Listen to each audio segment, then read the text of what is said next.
Hare Krishna everyone, welcome back to my channel conscious living. जैसा कि आप सब जानते हैं कि चातुर्मास प्रारंभ हो चुका है 21 जुलाई आषाढ़ी पूर्णिमा से ही। आषाढ़ में देवशयनी एकादशी आती है, जिस दिन भगवान श्री हरि योग निद्रा में चले जाते हैं।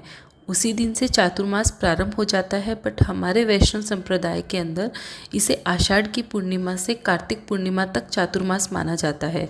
असल में चातुर्मास का सही अर्थ है चतुर्मास। जी हाँ, क्योंकि इस समय भक्ति का सर्वश्रेष्ठ समय होता है, क्योंकि इस समय हमारी द्वारा करी हुई भक्ति, दान, जप, तप सबका कई गुना फल भगवान हमें देते हैं। इसलिए जो भी भक्त है वो इस चातुर्मास का उपयोग अपनी भक्ति की और उन्नति के लिए अच्छे से करते हैं।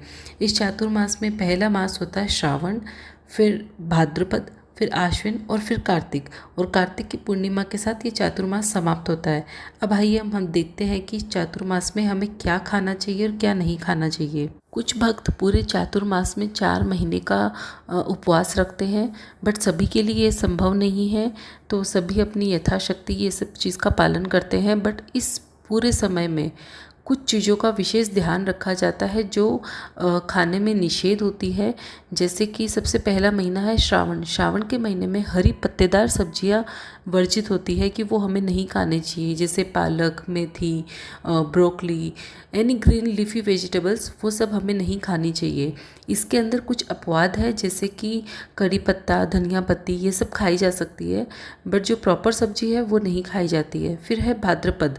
इस महीने में दही को अवॉइड करना चाहिए। हमें दही व दही से बनने वाले आइटम हमें नहीं खाने चाहिए, जैसे कड़ी या दही से बनने वाली कोई मिठाई, वो हमें नहीं खानी चाहिए भाद्रपद महीने में।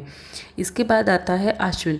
इस महीने में हमें दूध का पूरी तरीके से त्याग कर देना चाहिए। दूध से बने हुए पदार्थ या दूध से बनने वाली मिठाइयाँ, ये इस महीने में हमें नहीं सेवन करनी चाहिए। इसके बाद है कार्तिक। इस महीने में हमें उड़द की दाल वर्जित बताई गई है। उड़द की दाल डायरेक्ट या इससे बने हुए जैसे इडली, डोसा, ये सभी आइटम हमें नहीं खाने चाहिए।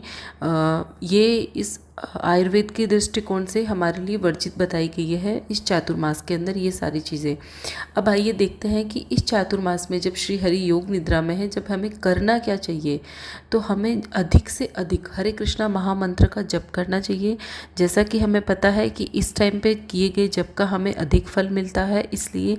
और हमें करना चाहिए साधु संग, सत्संग, भगवान श्री हरि की लीलाएं, भगवान कृष्ण की लीलाएं, प्रभु की कथा सुननी चाहिए, साधु संग करना चाहिए और उनका गुणगान करना चाहिए।